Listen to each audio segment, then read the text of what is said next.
بسم اللہ الرحمن الرحیم۔ حضرت آدم علیہ السلام کے ہاں جو بھی بیٹا ہوتا تو اس کے ساتھ بیٹی ضرور پیدا ہوتی، تو اس بچی کے ساتھ پیدا ہونے والا بچہ دوسرے بچے کے ساتھ پیدا ہونے والی بچی سے شادی کرتا۔ حضرت آدم علیہ السلام کی سلبی اولاد کے درمیان ایک بطن کا دوسرے بطن سے نکاح جائز تھا۔ جب حضرت آدم و حوا دنیا میں آئے اور توالد و تناسل کا سلسلہ شروع ہوا تو ہر ایک حمل سے ان کے دو بچے پیدا ہوئے، ایک لڑکا اور دوسری لڑکی۔ اس وقت جبکہ آدم علیہ السلام کی اولاد میں بجز بہن بھائیوں کے کوئی اور نہ تھا اور بھائی بہن کا آپس میں نکاح نہیں ہو سکتا تھا، تو اللہ پاک نے اس وقت کی ضرورت کے لحاظ سے شریعت آدم میں یہ خصوصی حکم جاری فرمایا تھا کہ ایک حمل سے جو لڑکا اور لڑکی پیدا ہوں وہ آپس میں حقیقی بہن بھائی سمجھے جائیں اور ان کے درمیان نکاح حرام ہوگا، لیکن دوسرے حمل سے پیدا ہونے والے لڑکے کے لیے پہلے حمل سے پیدا ہونے والی لڑکی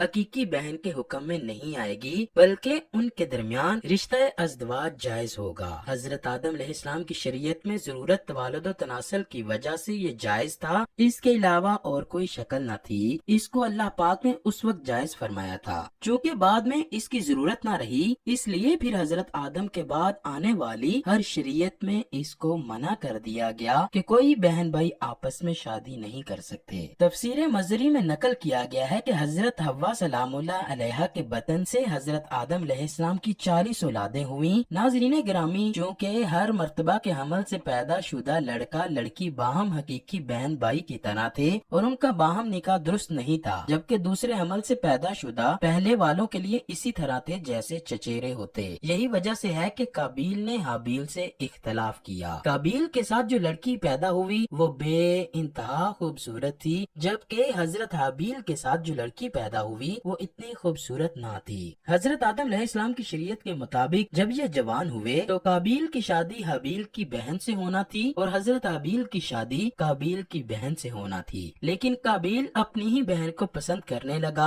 اور وہ اسی سے شادی کرنا چاہتا تھا، جبکہ شریعت آدم میں اس کی ممانعت تھی، کیونکہ ایک ہی عمل سے پیدا ہونے والے بچوں کی شادی آپس میں نہ ہو سکتی تھی۔ لہٰذا جب یہ صورتحال زیادہ بگڑ گئی تو حضرت آدم علیہ السلام نے ان دونوں کو اللہ کی راہ میں قربانی پیش کرنے کو کہا اور بتایا کہ جس کی قربانی کو آسمان سے آگ آ کر کھا جائے تو سمجھنا کہ اس کی قربانی قبول ہو گئی۔ قابیل کھیتی باڑی کا کام کرتا تھا اور حضرت حابیل علیہ السلام بکریاں چرایا کرتے تھے۔ حضرت حابیل نے اللہ کے سامنے ایک بکری کا بچہ پیش کیا اور قابیل نے ایک گٹھا لیا اور اس کو اللہ کے بارگاہ میں قربانی کے لیے رکھ دیا۔ چنانچہ حضرت حابیل کی قربانی قبول ہو گئی، جس پر حابیل علیہ السلام کہنے لگے کہ میرے والد صاحب نے میری قربانی کو قبول ہونے کے لیے دعا کی ہے، جس وجہ سے اللہ نے میری قربانی کو قبول فرمایا ہے۔ روایات میں آتا ہے کہ حضرت حابیل علیہ السلام قابیل سے زیادہ جوان اور بہادر تھے۔ حابیل نے اپنے بھائی کو کہا کہ اگر تم مجھے قتل بھی کرو گے تو تمہارا مقابلہ نہیں کروں گا، میں چاہتا ہوں کہ قیامت کے دن تو میرے گناہوں میں شمار ہو کر آئے۔ پھر ایک دن قابیل نے غصے میں آ کر حضرت حابیل کو پتھر مار مار کر شہید کر دیا۔ حضرت حابیل کو قتل کرنے کے بعد قابیل بہت دکھی اور پریشان ہوا۔ قابیل اپنے بھائی کی لاش کو کندھوں پر اٹھا کر کئی دن گھومتا رہا کہ اب ان کا کیا کروں۔ پھر اللہ کے حکم سے دو کوے آپس میں لڑنے لگے، ان میں سے ایک کوے نے دوسرے کو مار گرایا۔ یہ سب کچھ قابیل دیکھ رہا تھا۔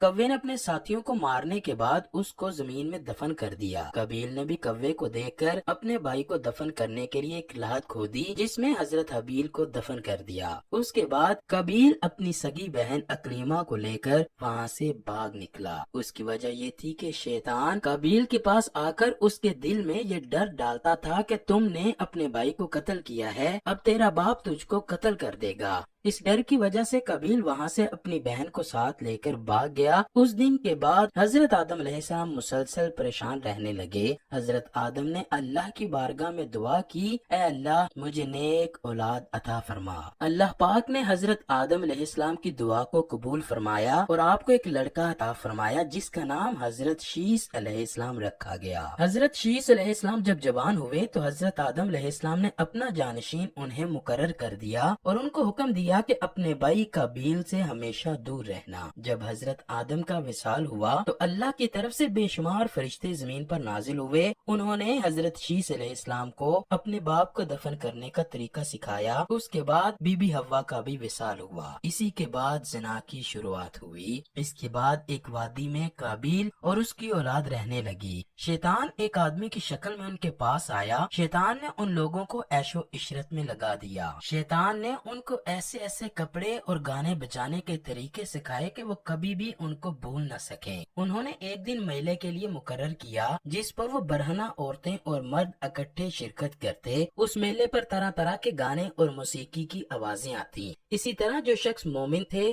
ان کو بھی یہ آوازیں سنائی دیتی۔ ایک دن حضرت شیث علیہ السلام کی اولاد میں سے ایک مومن کے دل میں خیال آیا کہ میں یہ سب کچھ قریب سے دیکھنا چاہتا ہوں۔ وہ مومن اپنے ساتھیوں سے چوری وہاں سے نکلا اور قابیل کے لوگوں کے پاس گیا۔ اس نے دیکھا کہ قابیل کی اولاد بے حیائی اور فضول کاموں میں لگی ہوئی ہے۔ اس نے وہاں دیکھا کہ ان کی عورتیں بہت ہی خوبصورت اور حسین تھیں۔ اس حوالے سے روایات میں آتا ہے کہ حضرت شیث علیہ السلام اور ان کے ساتھی بہت ہی حسین و جمیل اور جوان تھے، جبکہ ان کی نسبت ان کی عورتیں زیادہ پیاری نہ تھیں۔ قابیل کی اولاد میں لڑکیاں تو بہت پیاری تھیں، لیکن ان کی نسبت مرد زیادہ حسین و جمیل نہ تھے۔ وہ شخص قابیل کی اولاد کی عورتوں سے بہت متاثر ہوا۔ اس کے بعد وہ واپس آ گیا۔ اس نے آ کر باقی مومنین کو بھی ان عورتوں کے بارے میں بتایا، اور ان میں سے جو کمزور ایمان والے تھے وہ قابیل کی اولاد کی طرف ہجرت کر گئے۔ اس طرح کافی حد تک مومن لوگ بھی قابیل کے فتنے میں داخل ہوتے گئے اور فضول کاموں میں شامل ہوتے گئے۔ اسی طرح وہ ایک دوسرے کی طرف مائل ہو گئے، جہاں سے زنا جیسے کبیرہ گناہ نے جنم لیا۔